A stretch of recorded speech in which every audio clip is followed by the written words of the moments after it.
Hello, I've been providing you with regular updates as we have been reviewing the centre of the HSE and the organisation structure to interface with our services. We've had to experience many lessons through COVID, and indeed during the period of COVID, we've assessed some of those learnings and strategically informed the design of the centre. But firstly, I wanted to thank you all for what's been a really difficult and challenging 16 months as we have been dealing with COVID and the various waves. And then most recently, dealing with a cyber attack. I think what it has clearly demonstrated is the huge agility of the HSE overall, but particularly how the centre of the HSE worked very well with the services throughout COVID and indeed during the cyber attack. But I just want to thank you all at the outset for tremendous work and agility during really difficult times. And I think it puts the HSE in great stead with many of our key stakeholders. There were a number of key priorities for me as I headed into this strategic review of the centre with the executive management team. And in simple terms, one was to create greater clarity on roles and responsibilities and to reduce duplication. So people were clear about who was responsible for what and who would be interfacing with who for what information. And secondly, I wanted to be sure that we strengthened our clinical and medical experience at the centre of the HSE so that we weren't just a corporate centre, we were providing value add to the services in terms of patient care and public health. There were two key priorities as we head in. The first thing we did was we had very significant engagement with many of our stakeholders and many of our services, many people in our services, and indeed many of the teams at the centre of the HSE. So a significant number of workshops over many weeks and months engaged in the process. Second key aspect was we engaged significantly in looking at international research. What were other health organisations or health administrations doing in terms of their organisation? What could we learn from those organisations? And we looked all across the world looking at different health providers and indeed made some good learnings from that process too. But there were a few key principles I want to bring you through as we went into the design that we wanted to be true to. And the first one was, as I just briefly mentioned, looking at duplication. Where was the replication happening? Which can be frustrating for people in those roles and for people engaging with people in those roles. So, multiple interfaces into people. So secondly, as part of that, creating clear roles and responsibilities that people know what their function is setting out to achieve and what role they play within that function. The third one was, particularly as I just briefly mentioned, that we do have a stronger clinical voice that informs the centre and interfaces with the services in a much more streamlined way. Another key principle was that we have a function that drives integration in our services, so an integrated operations function. Continue many of the good lessons through COVID about our acute hospital system, working much stronger together with our community services, our mental health and disabilities. And finally, a key principle retains that we do provide direction and strategic oversight and accountability from the centre of the HSE. We are very accountable to our stakeholders, whether that's government, our funding, the Minister, the Department, and particularly to the board of the HSE. So we wanted to be clear, we have a centre structure that provides that oversight, whether it's in terms of services, patient safety, or financial outturn. That will be a key role that the centre of HSE retains. Separate to this communications, you will have a brief communications from our HR National Director, Ms. Anne-Marie Hoey, and she will bring you through the various elements of the structures. But I wanted to take a few minutes just to set out for you some of the core principles of those structures and some of the key changes that you will see as we set out in the presentation. First thing I want to say is you will see what we call a targeted endgame structure, longer term structure that we want to get to, and then a transition process which starts from next Monday, the 14th of June. And the only key difference really about the endgame targeted structure are a few key pieces actually. Firstly, that we have what will be a new public health and prevention organisation in the HSE, and that is to learn from the pandemic so that we have a pandemic workforce for the future. And that will integrate public health, our testing and tracing capacity, and indeed our vaccinations, because there will be vaccinations at a strategic level for the future too, and some other functions within it. But because we still have significant reforms to carry out within those functions, both in the vaccination programme, the pace it's running at the minute, significant reform of public health, and indeed really big priorities on testing and tracing. We're not going to bring those together at this stage, but we will over time. So what I'll walk you through briefly are the other changes that you will see in each of the functions. And firstly is that we will have in place a new healthcare strategy function, a really core strategic planning function that will look very strategically at other healthcare organisations, what they are doing, what's the priorities for healthcare, what's the priorities for Ireland, what's government policy, and how do we design to implement that in the HSE. A key function within there, which is around governance and risk management. How do we strengthen our risk management process? Some good work done over the previous 2 years and building on that. And having a significant change management capability and capacity within the health service so that we can look at good practice, and not just in terms of Sláinte care, which I'll come back to, but look at good practice that happens all across the organisation, and how can we roll that out and develop best practice all across the organisation and capture best practice. Second part of the organisation you'll see in slides relates to a chief clinical officer. What we've been doing there is, as I have said, strengthen the voice of the medical and clinical workforce at the centre of the HSE, strengthening our oversight of quality and patient safety, key development programmes, key clinical programmes that we want to bring from design now to implement and oversee the implementation of those, but ultimately to have a greater connection between the clinical workforce in the services and the HSE. Next key function is what we're calling integrated operations. And there's a few key elements to this overall that I just want to bring you through. First of all, we do want to say what it says on the tin, which is to develop further good integration between community, mental health, disabilities, and our acute hospital system. One of the core elements of that is to what we are putting now is the service planning function directly into the operations function.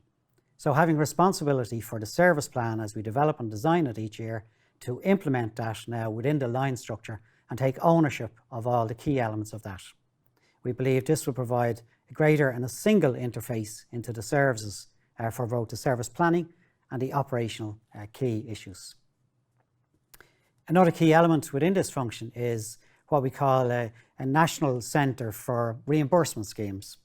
We have a very good PCRS centre on reimbursement schemes, but there are other schemes that we have all across the country, managed in very different ways, and we do need over time to develop these into one single organisation for reimbursement across a range of services that we provide. Just want to move briefly then onto what we call an organisation called e-health and disruptive technology. And that is really about building capacity and capability for new technology and new processes that are emerging very significantly in terms of provision of healthcare. We have some good work done in this area, but we need to resource it accordingly. It will, within this function, will be obviously our core ICT functions, managing our network. And a key part of our design of this function will build on the learnings from the recent criminal cyber attack so we can assess what areas we need to strengthen overall within this area. But I do believe this is a new and exciting area that will build on technology for the future in healthcare provision. Next piece is our finance organisation, which continues the good work done on oversight of financial controls, but a couple of key differences in terms of design of the organisation. Firstly, the procurement organisation will move into finance. And that's generally good practice, that you provide good oversight for the very significant spend that we have on procurement. But it's also important that we look at the compliance levels within procurement. We're under strict controls from the PAC and from EU controls around spending processes and procurement. And this brings it under the oversight of the Financial Control Organisation, which I believe is where it should sit. Another key part of the financial area is continuing the rollout of the integrated financial management systems, giving us greater oversight of financial controls all across the organisation.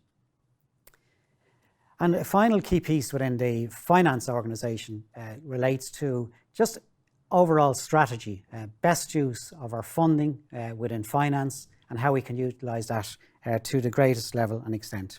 And one core part of that is now giving the finance function responsibility for both capital planning, our capital oversight and reporting, and our revenue, or our operational oversight and reporting. So now having an integrated reporting of all of our cash spend, both in terms of capital spend and indeed our revenue, our operational spend. In our human resources organisations, some key changes here.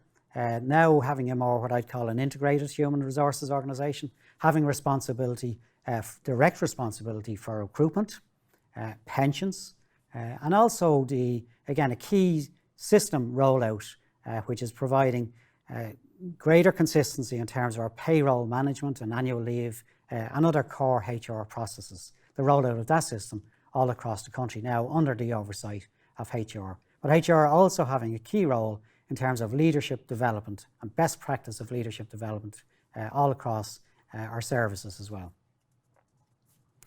Next key function is our strategic communications function. And largely what we want to do on there is build on the successes of our communications over the past couple of years in particular, but now look at how do we strengthen capacity all across the services system, and how do we strengthen the alignment between key messages within the services at a local and a regional level and national priorities. And that's a key piece of work within this function. Finally, the piece you'll see relates to the audit function. And a key change here is we will bring together the clinical audit function now with the general and oversight audit function and internal controls that we have within our audit function, which is quite a strong function overall. The one point I want to say across all of the function roles is reform. And a key part of reform is government policy around Sláinte Care. So we are not putting responsibility for Sláinte Care in one single entity of the organisation.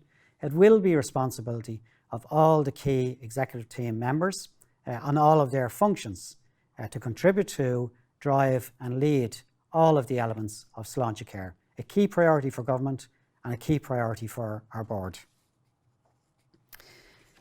So finally, I just wanted to leave you on a few closing messages. As I say, you will hear some more detail on the detailed presentation from Anne-Marie Hoey and a PowerPoint presentation that will be attached to this communications.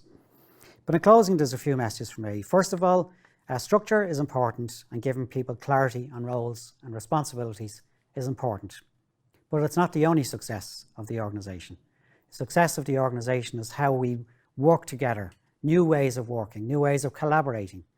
And this has been really demonstrable during COVID, and particularly as well, again, in the cyber attack, how the services function have worked really closely with the centre, how we have got that integration going in a much better way. So new ways of working are a core principle as we look forward as well. Third key priority are our stakeholders. I believe we've made really good strides in building relationships with our key stakeholders, whether that's other service providers like GPs or Section 38 and 39 organisations, voluntary organisations, or whether it's government and departments that work very closely with us. And indeed, as we've seen during COVID, with other state agencies. So we must always be thinking about our role and engaging with those key stakeholders, which has done the nation really proud during COVID. Another key principle is that we continue to be focused on building the trust and confidence of the people that we serve, our patients, all of those who use our services. And certainly during COVID, we've tracked this, and we saw good progress on trust and confidence building throughout this period, even during what's been a horrendous impact on our services. The public have stayed with us during the cyber criminal attack, and trust and confidence they held with us, they bore with us so far. but we must always be conscious about building that trust and confidence. Another key important aspect again is about agility. I've worked in many organisations and many sectors. Yes, structure is important, but probably is the most important is how you are agile to various situations. And again, we've demonstrated that, but it's something we need to keep focused on, being relentlessly agile in the way we work and the way we deliver our services. And the final key piece that's important for me on structures and looking forward into the future of the new design is leadership. Leadership from two perspectives. Clinical leadership, providing the best level of clinical insights into future care, but also leadership of people.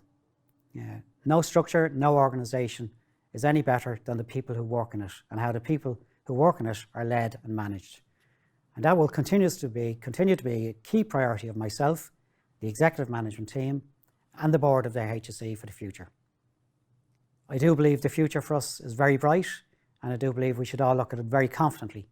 And I do believe that the design of this new centre of the HSE will further strengthen our capacity and capability for the future. Thank you.